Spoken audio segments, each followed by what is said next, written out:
All right, we're live. Welcome, everybody. Hello, good weekend, and happy mid January to everyone out there. And it is Friday, and we are one weekend away from the Trumpster fire reigniting the White House Oval Office and becoming president again. And is this going to be a big year for disclosure? Because Trump has promised, for number one, that he would, at the very least, be on day one, that he would give the public information in regards to what the drones are and Drone Gate, that it's now being called, and that are they American drones, or are they an adversaries, like some saying Iran, some saying China, which more probable than Iran. It can even take control or keep control of Syria, so highly doubt that they'd be sending drones off the east coast of America. But or are they something else? And that most likely they're American, and it would make, like, it's the only logical thing that makes sense, because why else would they be continuously permitted to be flying in closed military airspace all around American military bases without being shot down? Which, that right there, I think, is the dead giveaway. But let's see if Trump does or is able to do so. And another thing that Trump has promised to do in this administration, in this term, is to finally declassify and go over the JFK files. And that he stated publicly last term that he wanted to, but that specifically Mike Pompeo, who at that time was his head of the CIA, thus the CIA prevented Trump from doing it. But this time he's put in, I believe I think Christopher Wray, the former head of the DIA, under Trump, the one loyal guy that was in the intelligence agency to Trump and Truth in his first administration. Either that, or it was Tulsi Gabbard, I'm not sure, or she's now the head of the DIA. One or the other. Point being, he's putting in people that might actually be able to help him make this happen. And the fact that he has RFK Jr. And shout out Kash Patel as well. Hopefully gets his nomination hearing passes and is able to become head of the FBI, because that's where Kash Patel's been put, charged with the head of the FBI. Very, very controversial. And what a Trumpster fire that is being lit, and we will see how lit it gets, and if it's allowed to happen in just 3 days' time. And that today announced by Trump that it would be inside due to the dangers of weather. Now, the dangers of something happening. So hopefully, pray to God that he makes it safely, that he doesn't get JFK'd, and that he's able to actually release the John Ratcliffe. Thank you, Nathan. John Ratcliffe, head of the CIA this time, was the former head of the CIA under, who did I say? My bad. But yes, John Ratcliffe. And that with RFK in his administration taking on the head of the health department, and that, he also wants this to happen. And now, for those unaware, and I give this props to Elon for buying X and giving back Alex Jones his platform and able to stream. And for those that have not seen it, just 2 days ago, or maybe it was even last night, my goodness, days are blending together, that this tape came out with the former head of the DNC and at the time of John F. Kennedy's presidency, and was LBJ's, Lyndon Brown Johnson, I think, who was, I believe, the vice president at the time, then became president. So it was his bagman who was the former head of the DNC, and then this other businessman also associated with LBJ, and a recording that they made as a Dead Man's Switch, because everyone that had been involved in the murder of JFK and this plot to assassinate him was being assassinated and murdered themselves, and that the grandson of LBJ's former bagman, who then was like prosecuted, put to jail, then he got out and apparently recorded this conversation in 1972 with the former head of the DNC, who was then shortly thereafter also killed, where they're admitting LBJ's role or initiating a responsibility, there we go, of it, and what a motive. He became president after murdering the president that he was vice president to.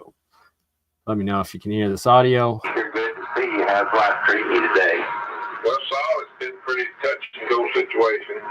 Linda and I have had quite a few unpleasant words here lately over the deal with that he hired Mike Wallace to assassinate the president. It's been hired Mike Wallace to assassinate the president. Oh, so all the time, proven right. Conspiracy that Oswald was a patsy, because here we have it. Good to see you, Square Peg Rabbit Hole. Mike does, His Highness, Calix, CJDV Chris, PMG Brother, Quality 10, Old Man Builds Nathan, Rooster Cogan, Howard Arted, the infamous Nick Roofing Inc. There we go. I think I got him. Got everyone. Good to see you. Hope everyone is having a blessed start to their weekend in 2025. All right, so back to this. And just, it was his grandson brought the tape forward to Alex Jones, and this is 2 minutes out of the 7 total minutes. And I'll try to find the full thing to play here. hectic in every way, but we've lived through this far, and I guess we'll continue to do so. Lyndon should have never issued that order to Mike, but we've had our differences, and I'm a true blue to Lyndon, as I've always been, and tried to carry out every order that he's ever given me. But this is one I'll probably never be able to forget. And the times that we've had in Texas, and the embarrassment that Lyndon had gotten from Kennedy, I guess there wasn't anything else to do but what he did. Well, you know, Lyndon could have really hit me if he would. Well, Lyndon's the kind of person that doesn't want to help anyone. He's all for Lyndon, and that's the way he's pretty much always been. Well, they had me backed up on that Henry Marshall killing, and they just kind of blackmailed me to keep my mouth shut. And if I hadn't had a bunch of tapes that I played after he got killed, because, 17 got killed in this situation very seriously. And I've done a lot of time, and I've lost a lot of money, and hurt my family a whole lot. And it's really got me just disgusted with Lyndon in one way. In one way, I feel real sorry for him. Right? In one way, I feel real sorry for him.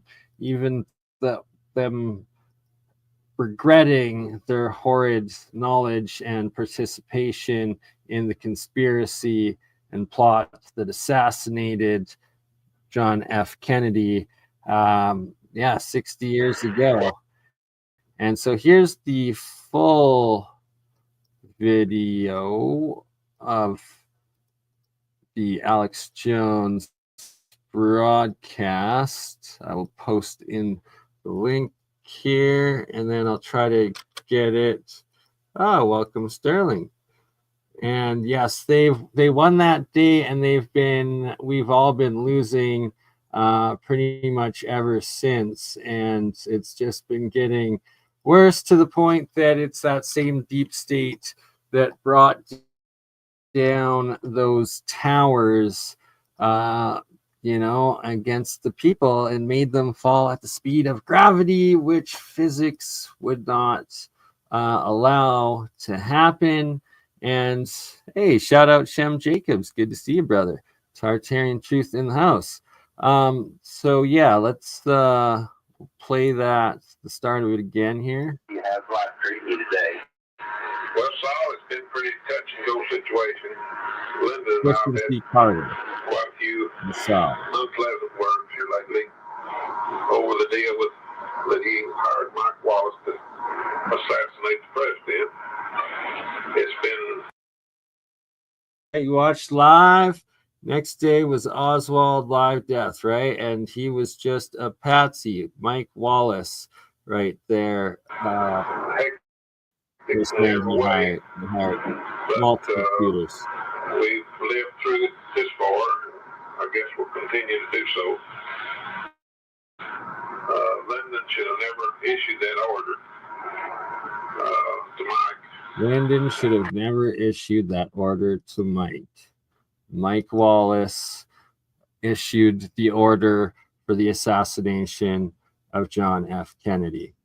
But we've had our differences, and I'm a true blue to Lyndon, as I've always been, and tried to carry out every order that he's ever given me. But this is one I'll probably never be able to forget. And the times that we've had in Texas, and the embarrassment that Lyndon had gotten from Kennedy, I guess there wasn't anything else to do but what he did. Well, Lyndon could have really hit me if he would. Well, Lyndon's the kind of person that doesn't want to help anyone. He's all for Lyndon, and that's the way he's pretty much always been. Well, they had me backed up on that Henry Marshall killing, and they just kind of blackmailed me to keep my mouth shut. And if I hadn't had a bunch of tapes that I played after he got killed, because 17 got killed in this situation very mysteriously. And I've done a lot of time. Right, so 17 of Mike Wallace's accomplices and the part of the plotters all mysteriously died, aka were murdered, were neutralized, and that was the reason for these two individuals to record this as a safety and dead man switch, and that because of that, the Clifton Carter, he recorded this just after getting out of jail with the former head of the DNC guy, Carter being the Texas money bagman of Lyndon Brown Johnson, and that I think they said it was within days or maybe weeks or months at the very maximum, but they're pretty sure it was just days after this recording had taken place that the head of the DNC his life also mysteriously ended. The second guy you're listening to right now, and that just said that there was 17 others, and apparently there was 19 total that got taken out, and that Clifton Carter was able to live the rest of his life out until 2013, and like one of the only survivors of this whole conspiracy plot that happened and assassination of JFK because of the knowledge of these recordings. And that I'll play a clip here of Alex Jones interviewing the guy's Clifton's grandson, who had inherited these tapes after his grandfather had died in 2013. And I've lost a lot of money and hurt my family a whole lot. And it's really got me disgusted with Lyndon in one way. In one way, I feel real sorry for him. Thanks for being on the front lines and fighting this battle and just pushing. So this guy right here, he is the guy that brought these tapes forward, and it was his grandfather that we are listening to. And yeah, I'll let it try to jump ahead to a couple good spots.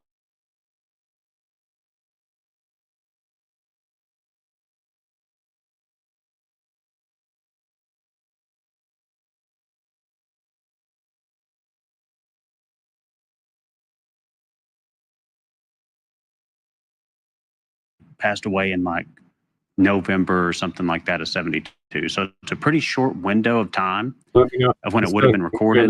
And the little bit of information I have is it was supposedly recorded in a small house right outside of Abilene, Texas. And then the tapes were given to my uncle, Daryl, to hold on to. And am I correct to say these were done as insurance? Oh, 100%. I think they call it like a dead man's switch, yeah. Dead man's switch, something along those lines. So he had a bunch of tapes that ultimately, if he was to get killed, like most of the other people involved in this whole deal, then he was going to release them.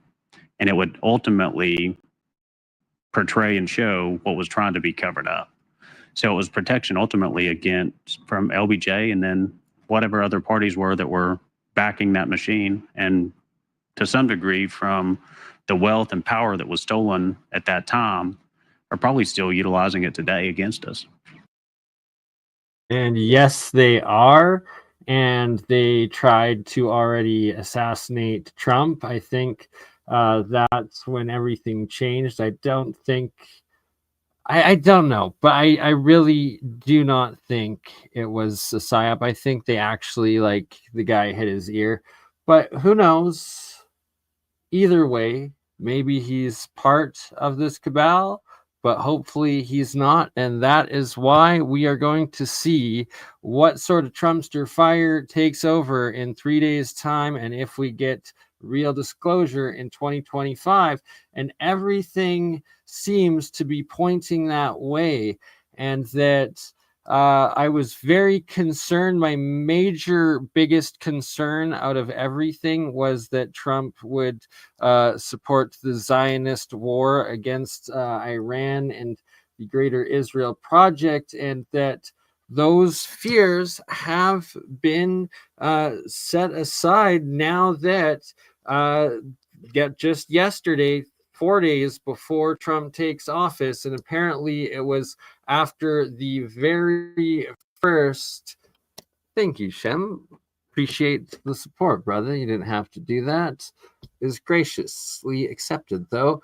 And so that it was Trump's Middle East envoy that after his very first meeting with the Israeli side and Benjamin Netanyahu, that suddenly and finally Netanyahu actually submitted. He submitted to finally accepting the peace and the prisoner swap, the exchange, and that the war is now ended, and thus now it is he can no longer be in a state of war and state of national or state of emergency, whatever the legalities are, where that he will be prosecuted for his former corruption charges against him. For those that are unaware or don't follow the politics, that Benjamin Netanyahu literally needed, the only reason he is not in jail currently is because this war happened, and that keeping it going is the only thing that has delayed the courts from prosecuting him on like 5 or 6 different like high level like corruption charges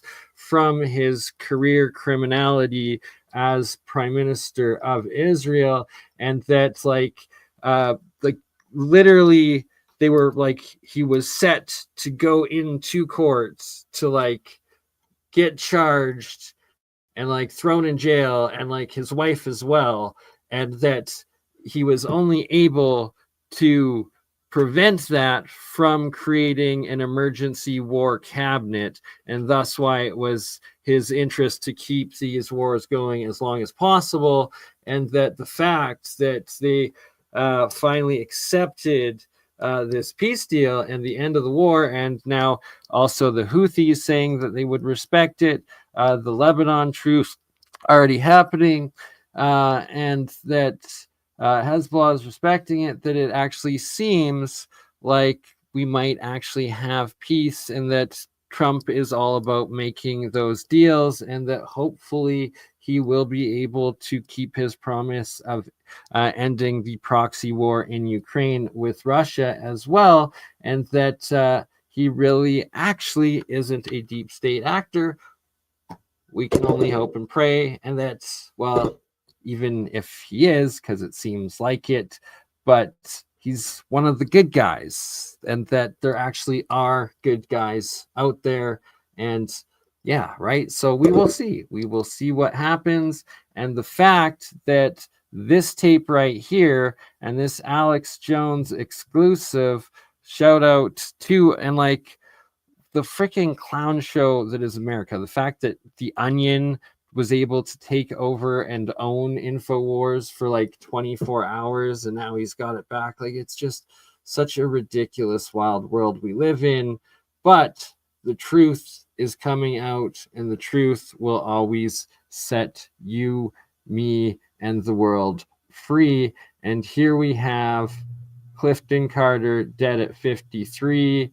He was Johnson's campaign ad, and that he literally was murdered, taken out just days or weeks, and possibly at the most months after making this recording. And then you look at the Clintons, and people don't know that the main Chicago mafia that ran the country then, and even Al Capone lived in Hot Springs most of the time. That's all. And then Hillary's dad was the deputy head of the mob in Chicago. That all just went hand in glove, the Democratic Party, the Dixie Mafia and the Texas Mafia. And then you had the Chicago Italian Mafia actually running out of Arkansas. And of course, that's mainline history for people that know, but the average person doesn't even know all this. Right.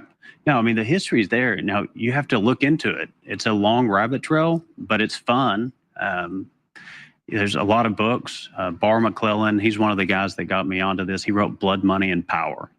And he was an attorney that handled the personal finances and personal fortune of LBJ that was amassed. So he worked directly for him, but then he came out with this book, and he made my granddad a deathbed promise saying that he would get him pardoned for all of this because he was targeted based on his affiliation with LBJ, and ultimately LBJ needed to cover his tracks.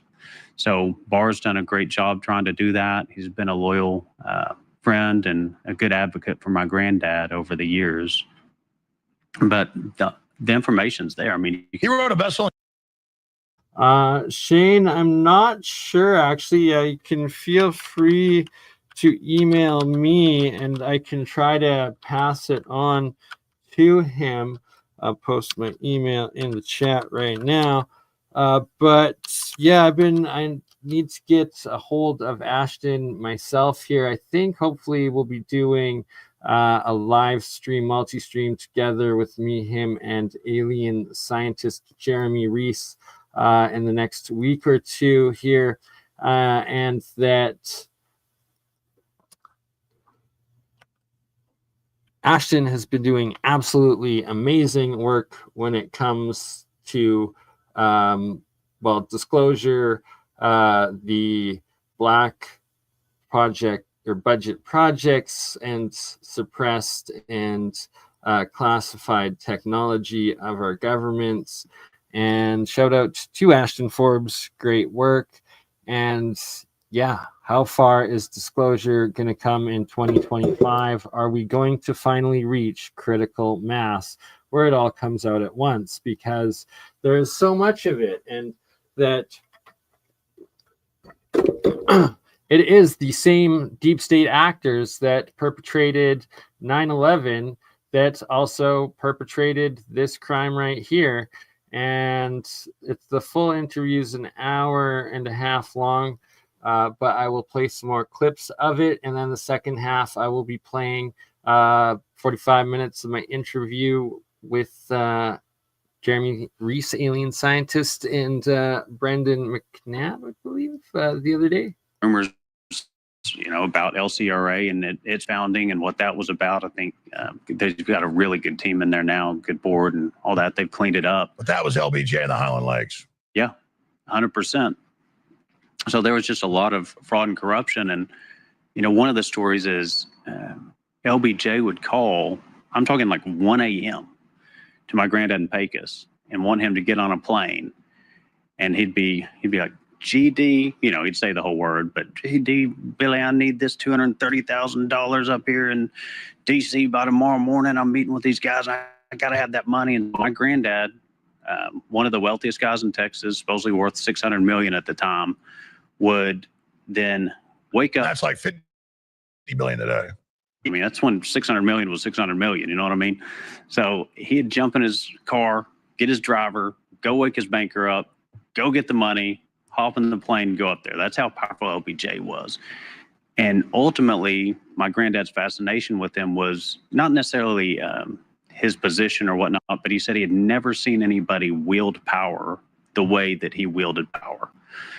And you figure out later on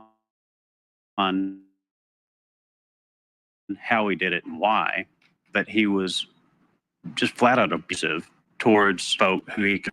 So he had a tight relationship. And Alex, correct me if I'm wrong on any of this. I mean, I'm not buying any. J. Edgar Hoover.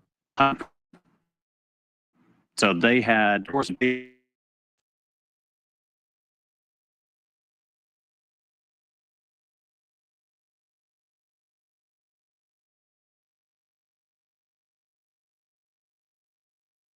Me or unmuted. Sorry, my slow computer freezing up as I'm trying to load Ashton's channel for who asked for it in Angel Dreams, asked for it in the chat. I will post in one momentaire. But what Alex and my apologies, I forget the good pastor's name here who brought the tapes forward, are talking about is how LBJ and the deep state, 60 years ago now, their exact play, the exact same as what we've just gone through with the Epstein Islands and the Diddies, and that these people have been taping, diddling, and setting up their competition for blackmail and murdering their opposition for a couple of generations now at the minimum, and that it is all coming to light, that the truth shall shine through and set in hotel rooms. Free they'd get recordings of that. Who knows? Probably guys in hotel rooms. So they had dirt on so many high-level politicians, dignitaries, that they could then twist and manipulate them to do whatever they want, or else they're losing their career, their family, their wealth, reputation, you name it. So they were really good at teaming up on that and working together. And I mean, think about it. At the time, cross-dressing now is not looked upon highly, but back in the 50s and 60s, it was definitely frowned upon. But it's supposedly widely known that J. Edgar Hoover was a cross-dresser then.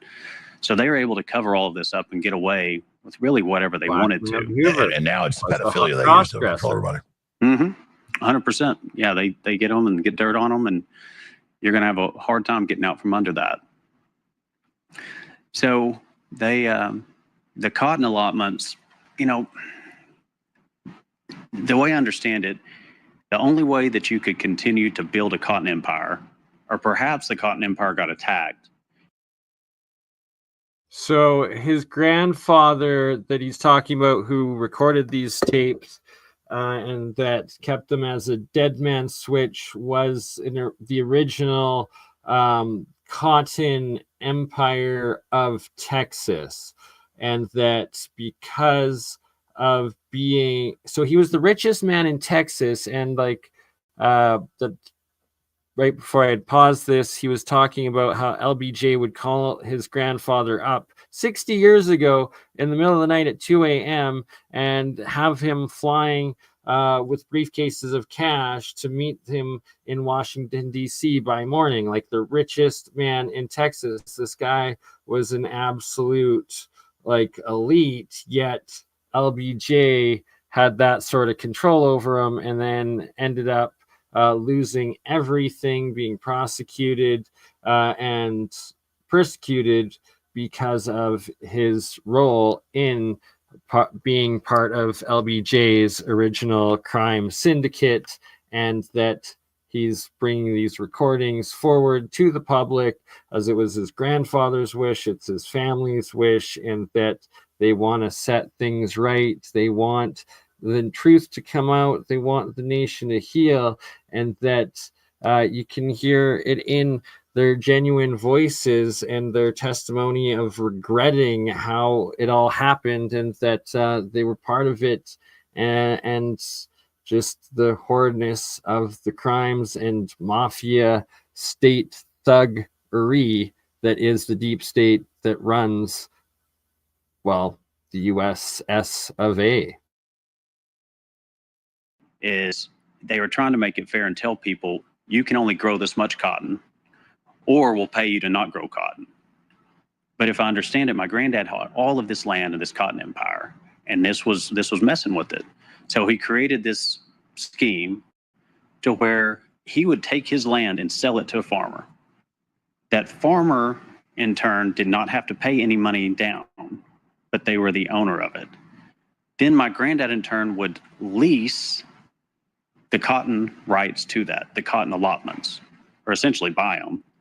And then that farmer, at the 1 year time frame when that money was due to be paid for the land or the down payment, balloon payment, the farmer would default on it, and then the land would come back to my grandfather, but he would have the cotton allotments.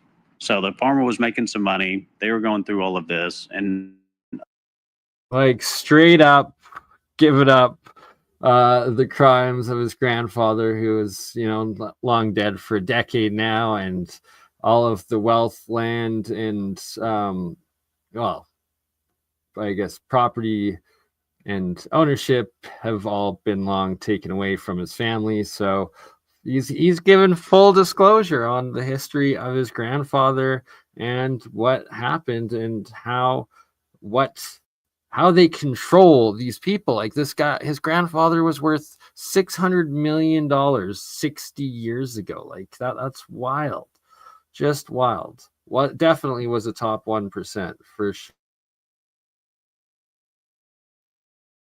A lot of the folks that were affected by him getting shut down and all of his assets seized, you know, they're like, he would have made this thing work. Like he had it under control. So what you'll find in some of these business dealings and approaches is it wasn't necessarily illegal per se, but it wasn't necessarily moral or just either. So he but it was trying to get around federal laws that were meant to break up big cotton dynasties. 100%. So he was trying to kind of hold that in until that's when you get into Henry Marshall. So Henry Marshall, good guy from Robertson County, Texas, just east of Milam County, and he was over some of the agricultural components in Texas. Well, he caught wind of some of what was going on. He's like, hey, this isn't right. So LBJ, my granddad Cliff, they were like, let's figure out how to promote him up to DC and promote him out of it. And he was smart enough, had enough integrity. He's like, this is a bribe. I'm not taking it. So he wouldn't get promoted and he wouldn't back off. Well, apparently Mac Wallace, we've talked about him, Mac Wallace, Malcolm Wallace, and guys, look this up. Like, do the research. This is all a majority, 100%, like fact-based, real things that happened, real people, and then we have to fill in the gaps using our logic, deductive reasoning, and intuition of what actually happened, because we know the Warren Commission's report isn't right. So Mac Wallace comes in, and it's his job to kill this guy. Boom, right there. He's talking about openly admitting that LBJ and his grandfather plotted and had this other government agent murdered who was interfering in his grandfather's cotton business. Like, this is wild and like real disclosure that has just dropped. And shout out to Alex Jones for bringing this. Shout out to this man's grandson for having the courage to do this, and that we're getting the truth, and hopefully all the truth is able to come out with this Trumpster fire administration that's happening, and that we get the actual JFK files, and that the government can finally start having some accountability for everyone they've been murdering for generations that oppose them. So he was found by his vehicle on his ranch with 5 gunshot wounds to his back from a .22 long rifle, and he had contusions to his head and to his face. So Cliff Carter told my granddad, he was like, he really messed this deal up. But FBI agent, one of them came out and said, he absolutely, like, I think what he did is he tried to kill himself, and he realized he wasn't dead. And so then he tried to carbon monoxide poison himself, and we think that may be what finally killed him. So did you hear that? An FBI agent went to and found or investigate this death of this murder, clear murder of this government official who was investigating this guy's grandfather's illegal cotton allocatment practices and business. And since he was the bagman with LBJ, they plotted to have this Mark Wallace, I think it was, murder this guy, and then an actual FBI agent went and covered it up for them. So it's literally been the FBI's job of covering up deep state murders and the murders of opposition to these criminal thug gangster mafia that has been running and taken over the American government for the last 60 years. And that this is wild, and what a precursor to Trump taking office, and hopefully all the supposed rumored executive orders he's supposed to issue on the first day, as well as addressing the drone gate, as well as addressing with RFK the actual government JFK files. They exhumed the body later. They found 15% carbon monoxide in his system. So by that time, a lot of it had dissipated. It would have been probably 30% at the time of death.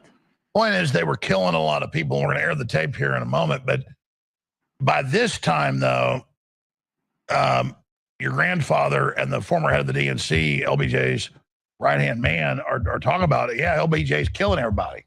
Oh, yeah. And from your understanding, why was he killing people so late?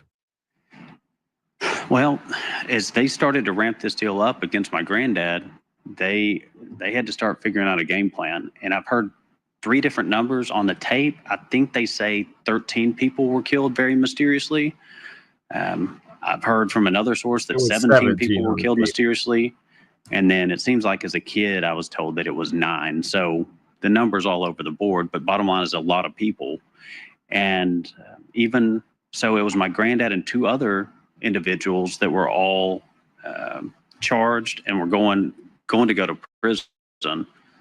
The other 2, they died very mysteriously. So it's really only my granddad that ended up going in and serving his sentence or part of it. LBJ never did anything to get him off, even though. How did your grandfather survive? Did you say what, to 2003? 2012 or 13. Well, I must have misheard. So he served a long time. Is it because he had these tapes? 100%. Yeah, without these tapes, he would not. He said he wouldn't have lived, and by looking at all the other people that died, I believe him. Why is he on the tape, Billy Celestis, your grandfather, saying, I just don't like this, killing this, Kennedy, that's too much. I mean, is that how he really felt, or is he just saying that because he knows he's taping it? Well, he liked Kennedy. They were aligned. So my grandfather was a big advocate for civil rights. The family story is he sent supposedly 600 African Americans to college and paid for it. And, if you were at his funeral, you'd see they. All right, I'm going to skip it ahead just a bit because we have a lot more to cover. Oops. And I want to get to the full 7-minute recording.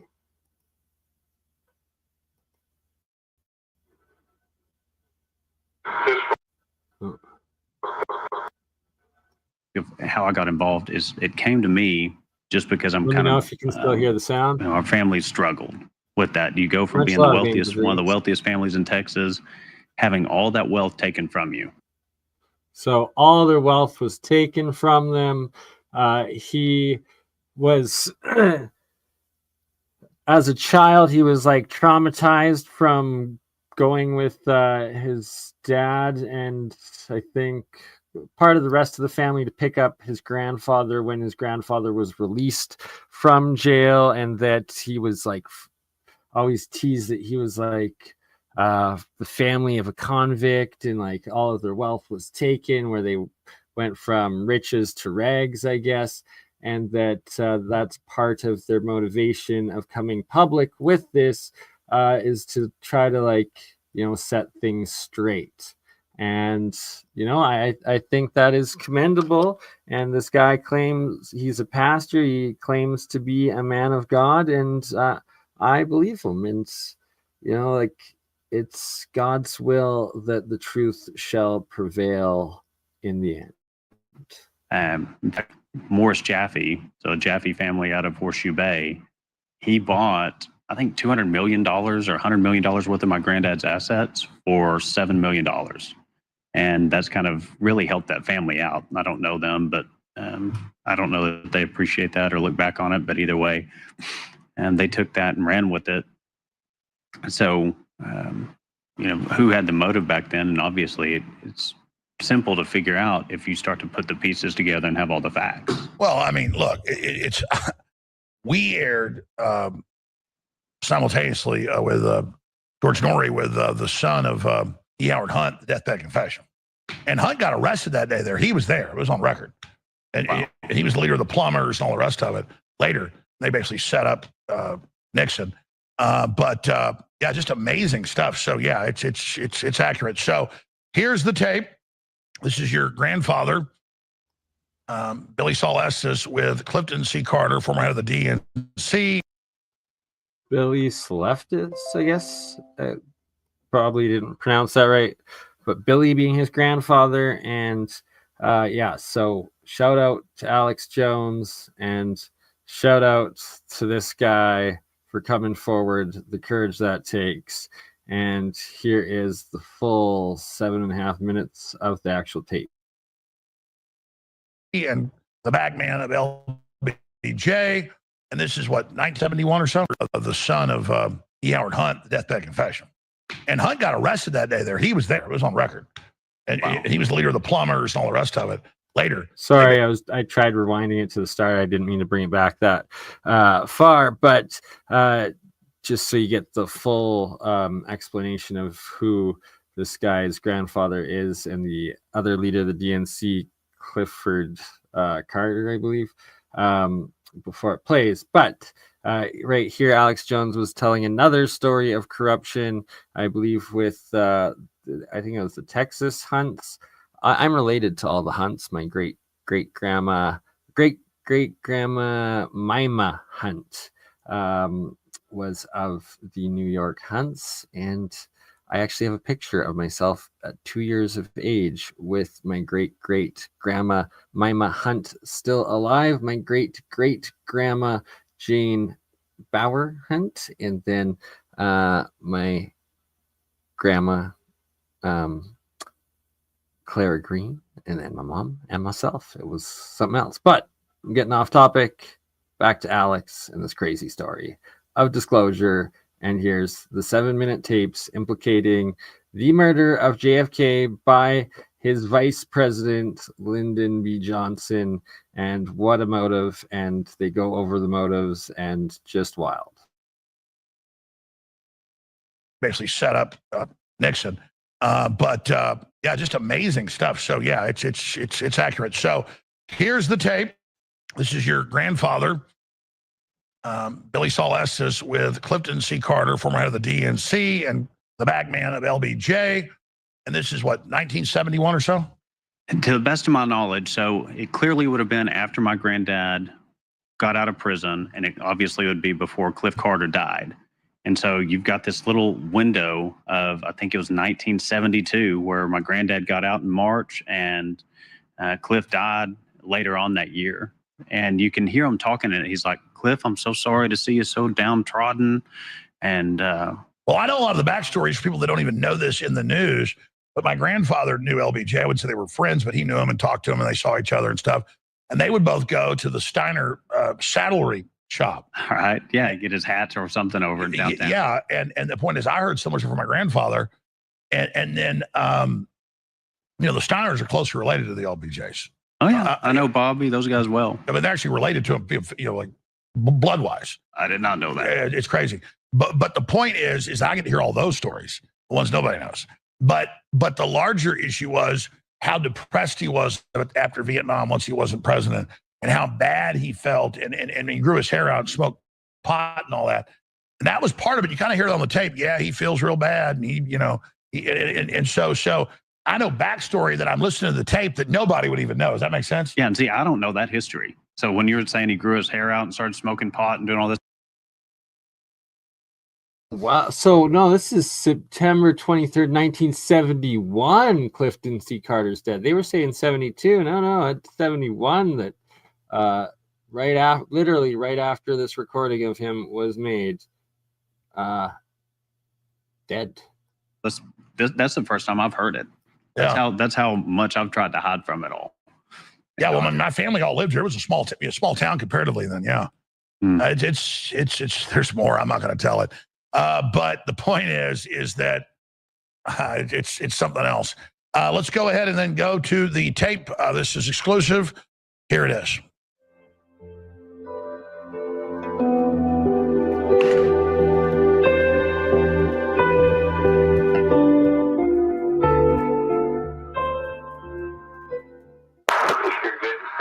Life treat me today? Well, Saul, it's been pretty touch and go situation. Lyndon and I have had quite a few unpleasant words here lately over the deal with that he hired Mike Wallace to assassinate the president. It's been hectic in every way. One more time. Hired Mike Wallace to assassinate the president, JFK. Mike Wallace. Oswald, always a patsy. Conspiracy fact, proven true. But we lived through this far. I guess we'll continue to do so. Lyndon should have never issued that order to Mike. But we've had our differences, and I'm a true blue to Lyndon, as I've always been, and tried to carry out every order that he'd ever given me. But this is one I'll probably never be able to forget. And the times that we've had in Texas, and the embarrassment that Lyndon had gotten from Kennedy, I guess there wasn't anything else to do but what he did. Well, you know, Lyndon did it. Right, trying to rationalize and justify the actions of Lyndon in murdering Kennedy. No, no, no. Your conscience is guilty, and you know it was evil and wrong. It really hit me. Well, Lyndon's the kind of person that doesn't want to help anyone. He's all for Lyndon, and that's the way he's pretty much always been. Well, they had me backed up on that Henry Marshall killing, and they just kind of blackmailed me to keep my mouth shut. If I hadn't had a bunch of tapes that I played after he got killed, because 17 got killed in this situation very mysteriously. And I've done a lot of time, and I've lost a lot of money, and hurt my family a whole lot. And it's really got me disgusted with Lyndon in one way. In one way, I feel real sorry for him.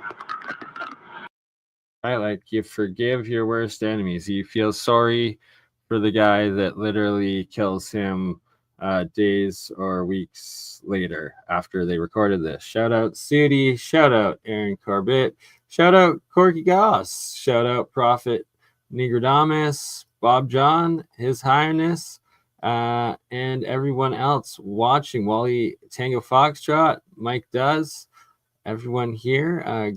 Glad to have you with us. I hope you're having a wonderful weekend, and thank you for joining in Weekend at BurnEye's podcast 2025. The conspiracy facts proven true, and what else is to come? We're only 2 weeks in, and it's now conspiracy fact. Here's the evidence that Oswald's proven to be a patsy. Mike Wallace issued to murder him by Larry B. Johnson, who then became president after the killing of John F. Kennedy. But I really feel like that in Lyndon's heart, he felt like that he was doing the right thing. He felt like that he was the savior of the common man. I feel like that in his heart he wanted to help people that have not. But I don't believe that anything, my church background would have never let me sanction all the killings that he has done. What do you think about it, Cliff? Do you really believe that it could have been handled anyway without killing all these people and got rid of the Kennedys? You think he won the election against him? Well, I don't really believe so. He tried desperately to do just that, and there didn't seem to be any other way. I know that he regrets a lot of things that he has done, but still, it's been a battle from day one. Well, Darrell, I sure do appreciate all the things that you've done for us, and I appreciate the trust that I have. Yeah, you bet. Anytime. For a long time friend. And I'm just sorry that I've embarrassed all my friends, and put all my friends through this. And you didn't embarrass me. And what I was really afraid of, my brother Bob that got killed, our plane was down at Bryan the day that Mike Wallace killed Henry Marshall. And I was afraid it's going to tie him into the thing, and we couldn't afford to. In fact, Pam started to write a book. And So Cliff there saying Mike Wallace also killed his brother and another individual. Like, just wild how much information actually and real true history coming out in this recording. she really got scared when she got into the thing. It was just too scary a deal. Yeah, this too will pass. But it's been a long old journey. What do you think about Ethel Bankston? Well, W.O.'s a great leader, and he's been probably one of the best things that ever happened in Dallas, Texas.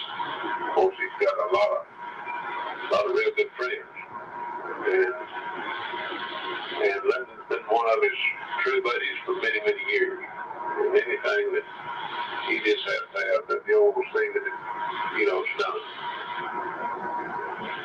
Well, I just can't believe that Bill Bankston has the power over the police department that he has. He buys every year the sheriff. The power that he has over the police department.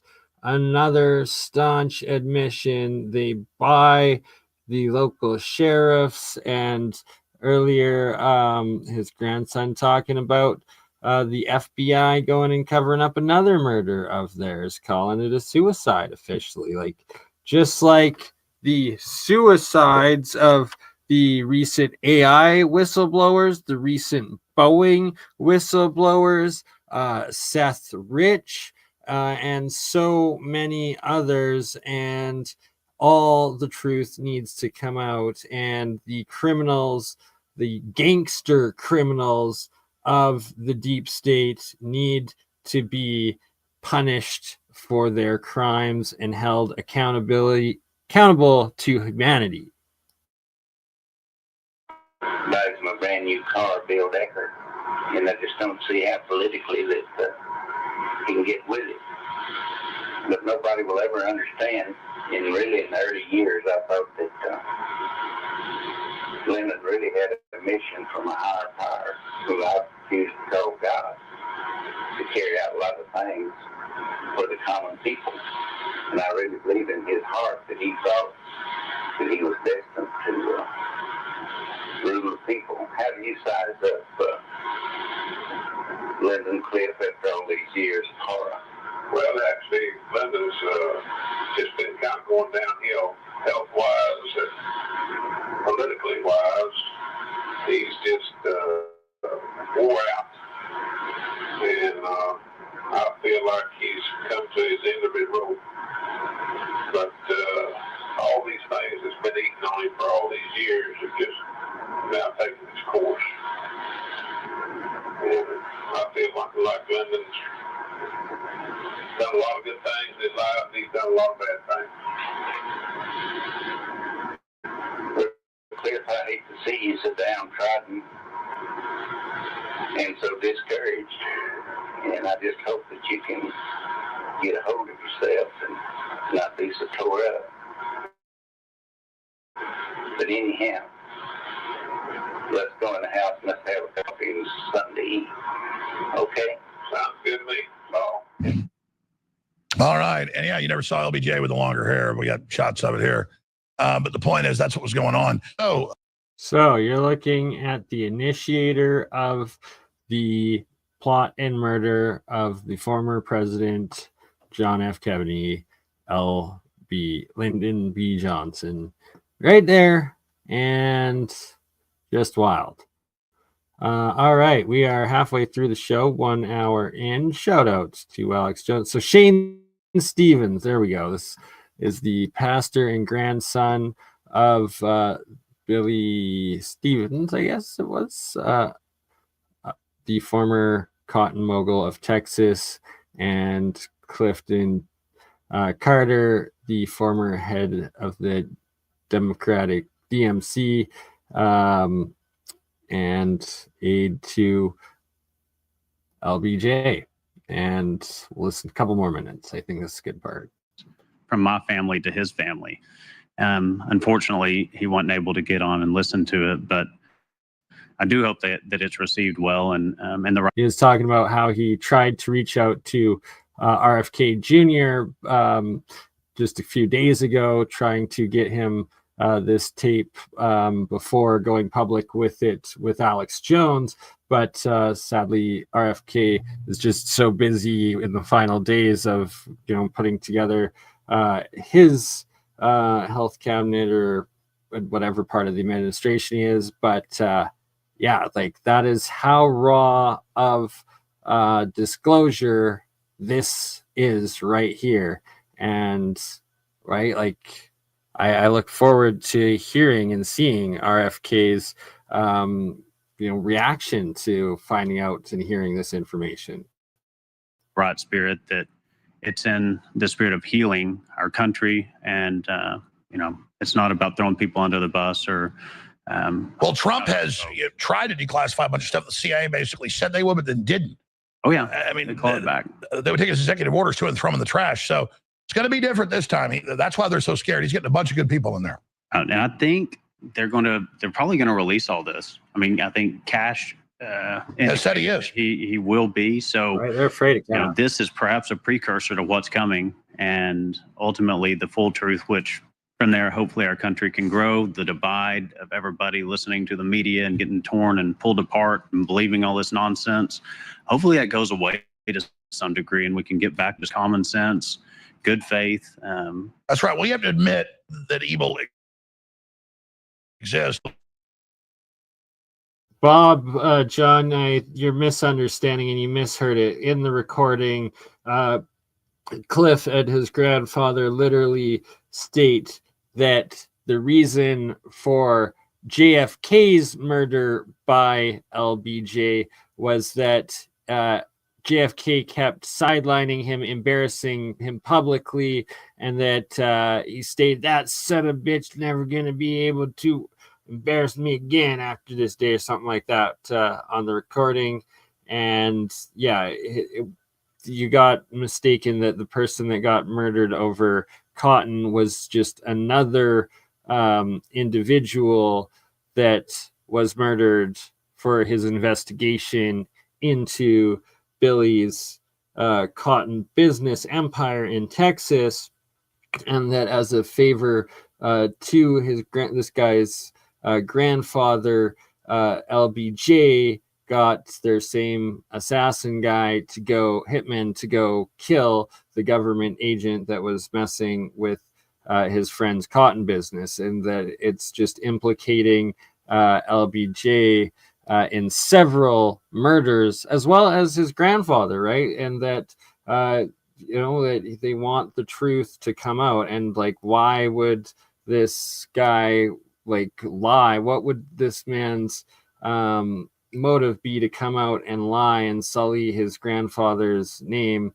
long after his death and just make up random murders? It doesn't make sense, right? It's that they're just trying to bring forward and disclose the dead man's switch his grandfather and Clifford Carter had recorded right before Cliff Carter's death in their roles and knowledge and implication with the assassination of JFK.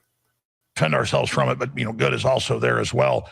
Well, Shane Stevens, the grandson of Billy Saul Estes, amazing history. People can find you here in Austin, Dental Health Management Solutions. Thank you so much. Yes, sir. Thank you. Thank you for being on the front lines, and thank you for having me. Thank you. Well, I want to thank the listeners for backing us to keep us on air. I mean, we've had the deep state, the CIA, the FBI that's come out in court, running all these disinformation campaigns, running all these lies. Luckily, they didn't make up that I, grabbed some woman or raped her in a New York, deal that never happened. I mean, Trump's gone through a lot more than I have, but so I'm certainly glad to be the third or fourth most persecuted person, not the number one, when they're really going after Elon right now, the EU, all the rest of it. All right, so that's enough of that. Once again, if you want to watch the full episode, shout out to Elon and allowing this, but I hope it's more free speech than what we'd had, but of course there's never truly free speech unless we get full disclosure, reach critical mass, and just crash the information system overload where everything comes out at once. Shout out Max Vision remote viewing classes. Good to see you, my friend. That's the real question. Was Elon involved? Was Trump involved? Or were they just in the areas, so many of the passerbys that show up to one of Diddy's parties but left before the freak-offs happen, right? Or was it much, much more, just like with Kill Hates there and old Bill's association with the Lolita Express and Epstein and all of it? Who really knows, right? And we will see. And that's another part of disclosure in 2025. Will it all come out? Will the Epstein and Diddy lists actually be released, as there's calls for that? And all right, so another part, shout out James O'Keefe, amazing journalist, so many just one of the most realist journalists of our time. And that here he's gotten this AI computer, like CIA spook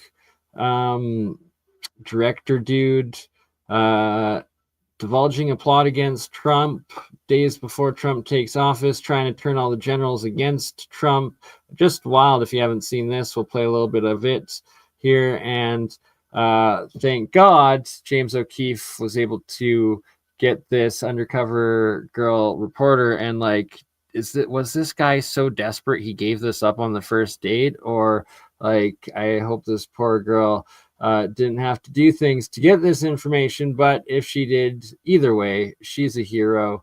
And this guy has since been fired. The government contract he speaks of to his private firm canceled, and this guy should be charged and put in jail. He's literally divulging like national security secrets to this girl. Like it's just wild. Like, he gives the meeting place of all of the chiefs of staffs and generals of the U.S. military and intelligence apparatuses a time and place of where they all are, like at night, day before it happens. Like, it's so illegal. It's wild. But yeah, I'm gonna stop talking and let it play. And I work at top consulting firm. And my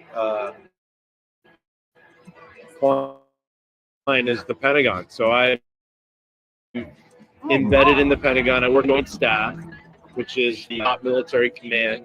When she lost, I went into the intelligence community and I became an FBI special agent. So I became a spy hunter. So I was a counterintelligence agent, special agent at the FBI. What's your like overall assessment of Trump? He's a sociopathic narcissist who is only interested in advancing his name, his wealth, and his fame. Is there anything you can do to like protect American people from stuff that he might try to do? I'm in conversation with a couple of.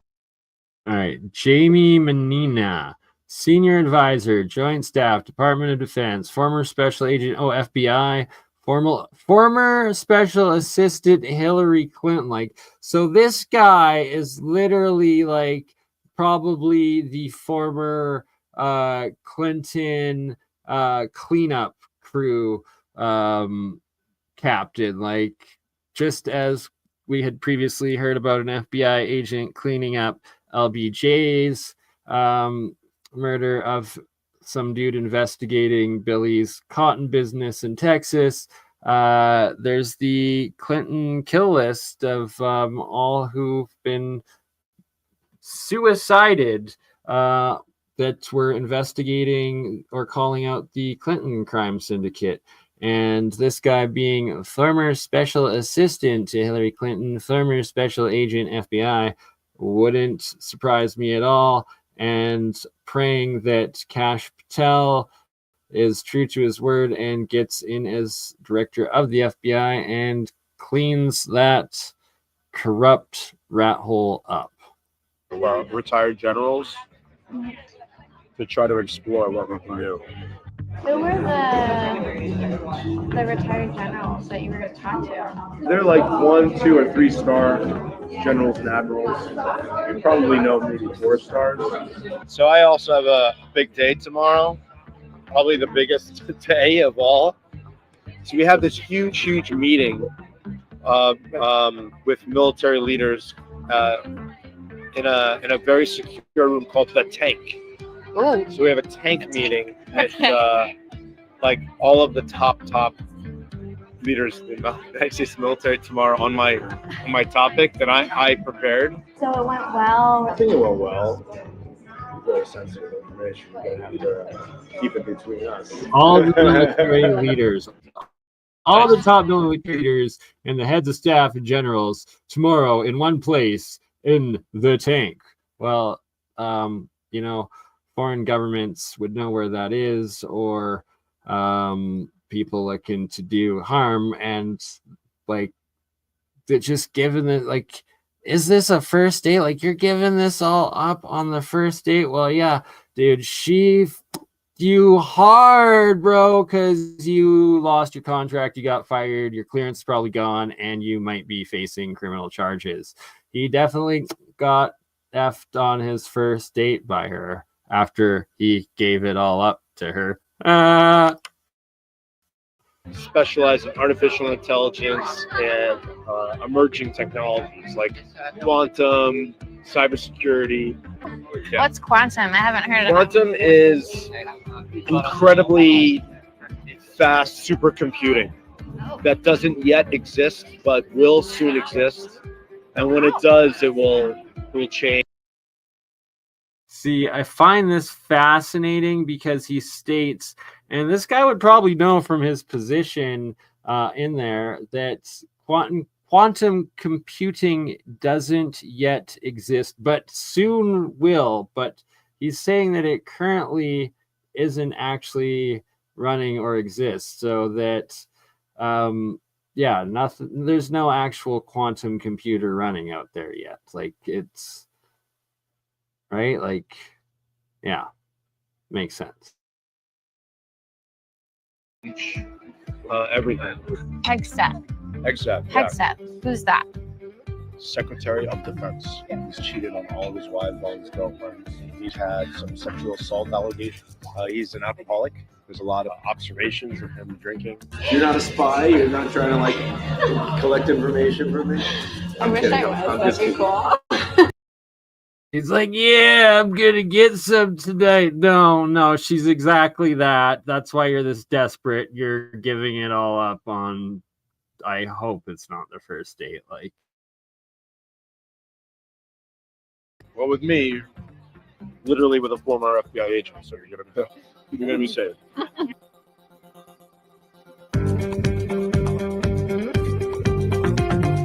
I became an FBI special agent, so I became a spy hunter. You're a spy hunter, you say? Well, I'm a spy hunter too, but I'm evidently a better spy hunter than you. Jamie Manarino.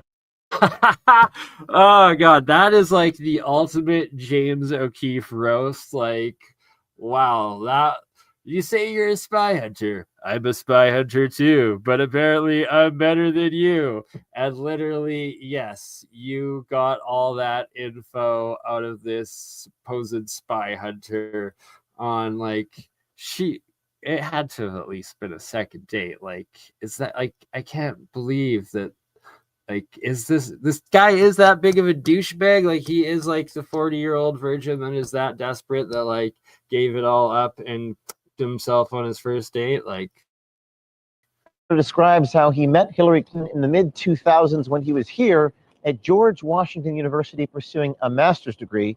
He then followed Hillary Clinton to the State Department where he worked. This person I met in college was Hillary Clinton. So I met her in college, and I worked for her since college. And then when she became Secretary of State, I followed her to the State Department, and that's how I worked there. And then she almost won again, right, in 2016. So after Jamie Manarino worked for Hillary Clinton, he then became a special agent here at the FBI to, in his words, catch Russian spies, because according to Jamie, he's a spy hunter who specializes in counterintelligence. When she lost, I went into the intelligence community and I became an FBI special agent because I was so upset. I was really angry. I wanted to catch Russia's Chinese spies because they had really affected the outcome, I felt. oh, I gotta catch those Russian spies of a spy hunter. So fake, I was fake countering intel that we helped create. Like, Does he look or sound like a guy that actually believes what he's saying, or that he is just repeating the narrative he's trained to say while simultaneously spilling national secrets on the first or second date? Intelligence agent, special agent at the FBI. After experiencing 4 years of a volatile economy exist, he says they're going to, quote, change everything. And he talks about secret tank meetings there with senior officials. He mentioned one meeting that was going to happen literally the next day. I specialize in artificial intelligence and emerging technologies like quantum, cybersecurity.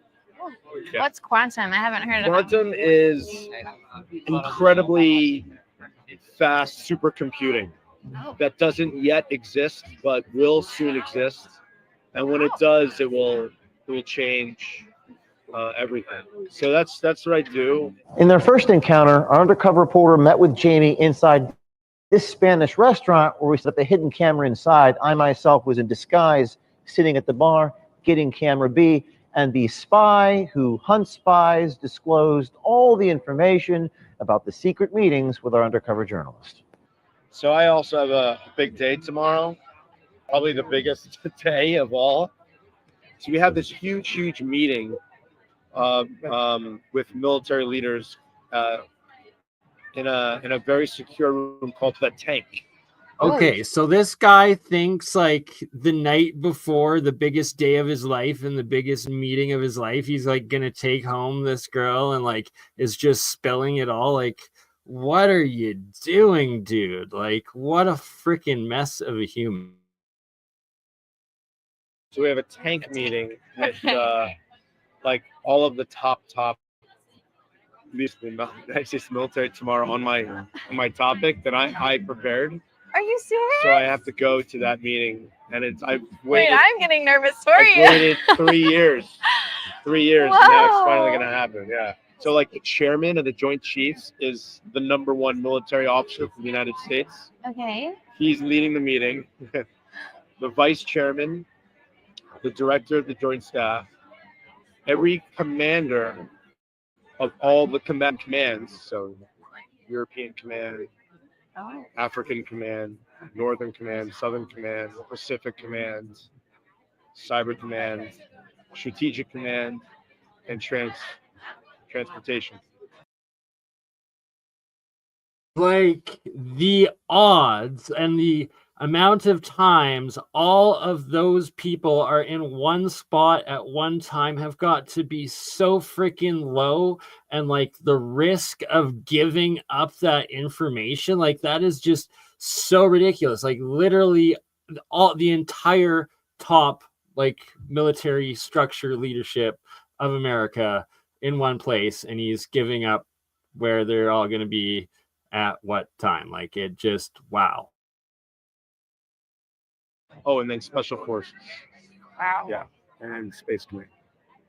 So they'll all be there. The chiefs of the Army, the Navy, the Air Force, the Space Force, and then OdySee policy. So that's we're going to talk about AI. So what are your talking points going to be? That this is a very serious subject. We need to take it seriously. We need to overcome a lot of bureaucratic obstacles. We need to work better with partners, international partners. We need to, think creatively to avoid overclassification, which really prohibits the ability to share information across very quickly. Everyone has a habit in the intelligence world to overclassify something because they don't want to get in trouble. So once you label it as top secret, no one's going to see it. Oh. And we have to share this with another country because we need to fight together. And you can't fight together with this kind of inability to share war fighting information. Jamie, the advisor to the Joint Chiefs, attacked incoming Defense Department boss Pete Hegseth, stating Hegseth has a drinking problem and has cheated on all his wives. Hegseth. Hegseth. Hegseth. Who's that? He is a Fox News TV correspondent on Saturday. So, what is he going to do in the government? Great question. What's his job going to be? Like, are you kidding me? Like, literally, she's interviewing you and answering you, asking you intelligent questions to the point that you're like, great question. And you can't tell that it's a setup. And like, what? Like, these are the clueless retards, like, of the deep state plotting against us. And just, wow. Glad he's gone. Glad he got fired. Glad this happened. I do agree with him, though, that we need to stop having everything classified. But I'll play a couple more minutes. Secretary of Defense. It's possible he'll make it. Yeah, it's possible. He also has a drinking problem. He's also cheated. He's been married 3 times. Oh, no. He's cheated on all of his wives, all of his girlfriends. He's had some sexual assault allegations. What? Yep. This is all in the news. Yeah. He's an alcoholic. There's a lot of observations of him drinking. Jamie Manarino, advisor to the Pentagon, former special agent with the FBI, makes it clear what he thinks about incoming President Donald Trump. What's your right? Like, you said what I said the first time I watched this.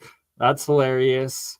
And right, like, exactly, like, he effed himself so hard, gave it all up on the first date, and he definitely got effed. But yeah, on that note, I got to go.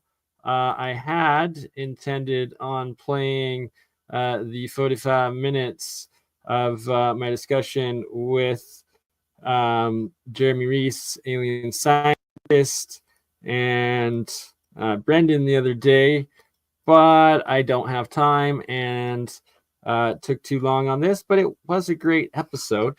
So if you want more of me and you want to go see what I'm talking about, here is the link to the video on Jeremy Reese's channel. And on that note, love you all. Have a good night, good day, and great rest of your weekend. Ta-ta. For now.